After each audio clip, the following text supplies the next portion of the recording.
E aí, pessoal, tudo bem? Aqui é o professor Cleiton, professor de Ciências. Pessoal, nessa primeira aula a gente vai falar aqui sobre as placas tectônicas. O que são essas placas tectônicas? São imensos blocos, que está aqui na imagem abaixo. São imensos blocos que flutuam aí sobre o manto terrestre, né?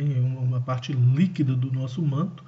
Em cima desse manto está as placas tectônicas aí na crosta terrestre.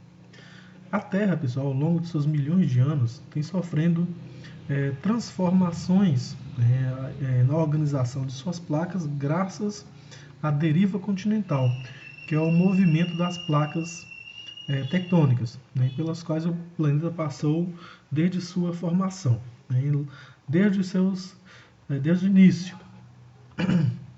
Era um processo intenso, né, com grande atividade vulcânica, tempestade, descargas elétricas, entre outros fenômenos, mas foi esses fenômenos aí que possibilitou o surgimento da vida no nosso planeta. Algumas dessas transformações, pessoal, ocorrem na litosfera, né, que é a camada de rocha que recobre a superfície terrestre, ou seja, a crosta mais o manto superior, que é a parte líquida do magma. Essa litosfera, pessoal, ela é composta pelas placas, né? São essas placas, imensas placas tectônicas que está sendo ilustrado na imagem abaixo, né? Apoiada sobre as camadas de rocha, né? Cujo estado físico varia entre o sólido e o líquido, aí, que é o manto, apresentando uma viscosidade, ou seja, esse magma ele é viscoso.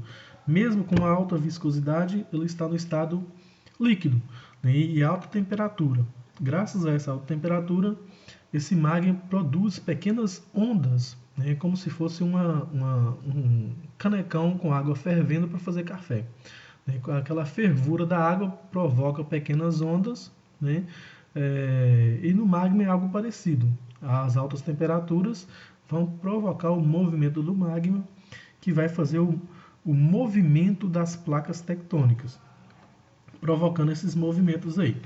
Essas placas, elas se encaixam, né, tipo um quebra-cabeça. Eu gostaria que vocês vissem aí no pet de vocês, lá na página 35, tem uma imagem mostrando como possivelmente era a Terra há milhões de anos atrás. Há 225 milhões de anos atrás, supostamente existia um grande continente, né, chamado Pangeia.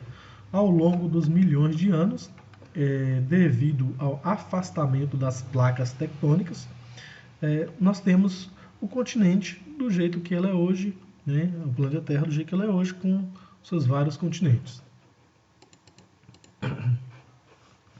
Então aí formou um grande quebra-cabeça aqui, né? Se você pegasse esse planeta Terra e juntasse essas placas tectônicas, você perceberia que elas quase se encaixariam perfeitamente, né? Formando um grande quebra-cabeça, né?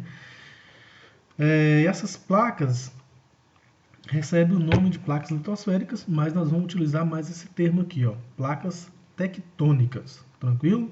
E graças a esses movimentos aí dessas placas tectônicas, nós temos aí a formação de imensas montanhas, que nós vamos falar logo abaixo ali. Um exemplo, nós temos a Cordilheira dos Andes. Vamos falar um pouquinho aqui sobre a localização do Brasil. O Brasil está localizado nessa placa tectônica aqui, ó, nessa imensa placa, onde está localizada a América do Sul, com seus vários países, entre eles o Brasil. Só que o Brasil está numa posição privilegiada porque ele está no meio da placa tectônica. Então, o Brasil, praticamente, nós não sentimos nenhum terremoto. Temos no Brasil pequenos abalos sísmicos, mas que não está relacionado diretamente com o movimento das placas tectônicas. Então, no Brasil, por exemplo, nós não temos esses fenômenos igual terremoto, tsunami, vulcões, graças a essa localização aqui. Um país aqui, por exemplo, que eu circulei, o Japão, que está mais ou menos nessa região aqui, ele está localizado numa região de intensa atividade de movimentação de placas tectônicas.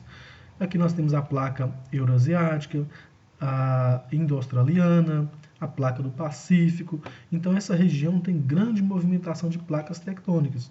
Então o Japão, por exemplo, tem grande atividade vulcânica, terremotos, tsunami, fenômenos provocados por esse movimento das placas tectônicas. Aqui, pessoal, essas linhas, né, que está demonstrando aqui, é o limite de cada uma das placas tectônicas.